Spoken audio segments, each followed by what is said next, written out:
Ce sont les 60 ans du Conseil de l'artisanat au sein de la Fédération du bâtiment, mais également les 150 ans de la Fédération départementale du bâtiment. En ce qui concerne 2019, on a des signaux qui vont de vert au rouge. On a une très faible visibilité, on a un climat social qui est relativement compliqué en ce moment. Donc on attend un petit peu de voir quelles seront les grandes lignes d'un point de vue législatif qui vont suivre pour voir l'évolution, on va dire, de notre activité.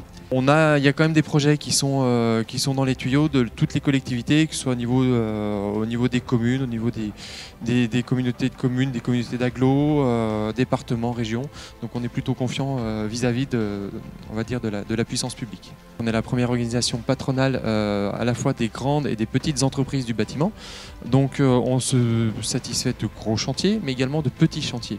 Et on sait que, on a pu l'évoquer, beaucoup de chantiers sont en cours, des choses qui vont apparaître courant 2019. Donc bon, on peut être raisonnablement confiant sur l'avenir. Dufraigne, représenté par Charles-Henri Dufraigne, son dirigeant. Alors déjà, quand je suis arrivé dans l'entreprise, il faut dire que j'ai été accueilli à bras ouverts, donc déjà ça aide. Et d'autre part, je pense que quand on a la nouvelle génération qui arrive pour reprendre une boîte, au-delà de la reprise du flambeau, ça fait toujours plaisir quand les jeunes arrivent avec des projets et des idées dans les poches, et ce qui, je pense, était mon cas. Quand je suis arrivé dans l'entreprise, la spécialité était et est toujours et restera la restauration du patrimoine et du monument historique. Et donc j'ai eu deux projets. La première, c'était de faire monter en gamme cette activité qui est la restauration du patrimoine. Donc ça passe par plusieurs choses.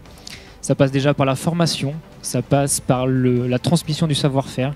On a un métier où le savoir-faire de nos équipes opérationnelles sur le terrain, c'est réellement la valeur ajoutée de notre société chez Dufraigne.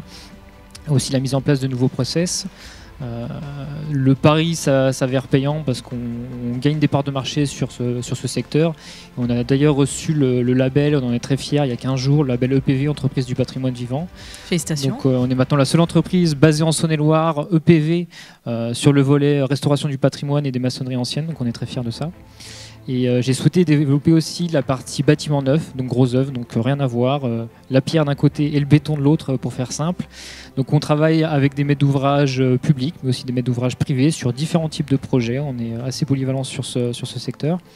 À titre d'exemple, on réalise par exemple actuellement une maison de santé dans le 71, une cuverie, ou encore non loin d'ici à Saint-Vallier, le Mécatim Cluster, on en parlait tout à l'heure, avec la construction d'une halle de maintenance pour les équipements ferroviaires pour les locomotives. Donc bivalence, bâtiment neuf d'un côté et bâtiment ancien de l'autre.